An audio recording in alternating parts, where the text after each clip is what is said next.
Hi, this is BJ from Digital Mind. I'm just shooting a short video on how to pick good keywords. The first source of good keywords I'd like to cover with you is Google Easy Search, which is a service that comes with Google AdWords. It's a very good tool to find which keywords gets the most traffic and also to identify keyword trends within that keyword. So for instance, you get to see a very tiny little graph that tells you a little bit of seasonality, and it's also a good way to find other keywords that are related to the ones that you put in. When you use the tool, keep in mind that the 2 to 3 word keywords are more targeted and better from a marketing point of view because the 1 word keywords generally tend to be too generic. Secondly, Google Trends is a good tool to find keywords. It's particularly good in finding which keywords are popular and the respective trends. And you can also find the rising keywords like breakout keywords. And it's also a good tool to find out where keywords are popular. Google Trends has the ability to show you through maps which areas that the keywords are the most popular. 3. SEO for Firefox. SEO for Firefox is basically an add-on to the browser Firefox with a lot of buttons that opens up other tools which can be very helpful in particular understanding and breaking down competitors' websites.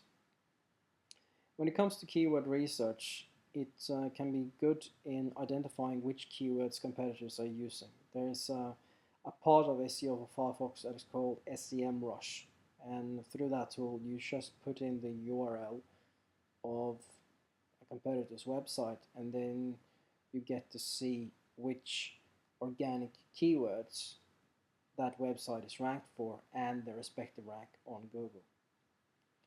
So I would say it's a very good tool to do in-depth research from the outside. 4. Google AdWords. Now, there's only so much you can do by doing outside research, doing secondary research.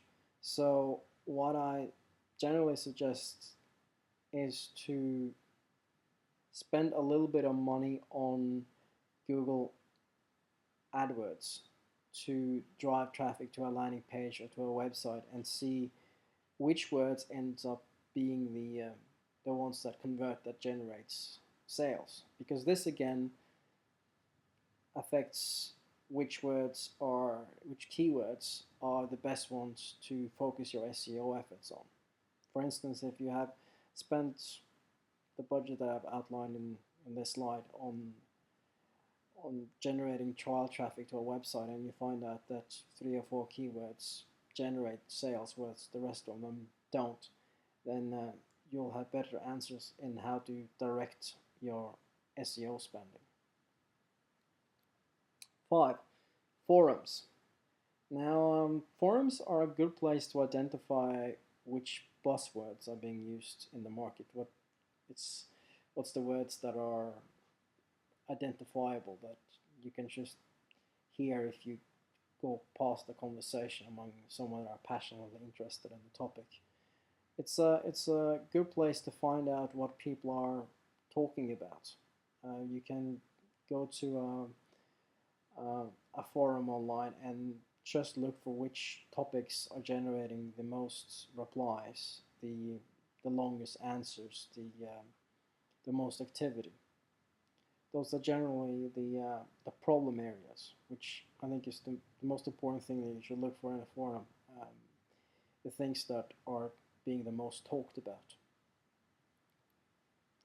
6. Industry magazines. Another great source for keywords. When you look through a magazine, try to look for lingo, words that are particular for this market, for the audience that would be reading this. Also look for popular topics. By popular topics I would mean Look for how much space is being used for various types of content. And also look at the ads. The ads can be a great source of information because it tells you what advertisers are willing to spend money on. And finally, talk to people in the market. If you can, go to a trade fair or an expo, and if you don't have that available nearby, try to find an association or a club where people that are involved in the niche market or the topic you're looking for keywords in are. Try to find from the crowd what is the what is the latest, and whether or not what you can learn from them correlates with the research that you've done. It's also a good place to identify emerging trends, because in clubs like this you might find people discussing something that are that Google Trends and internet searches still haven't managed to materialize into search data that is easy to find. Okay, that's about it. If you like to see more videos like this, just go to digitalmind.com.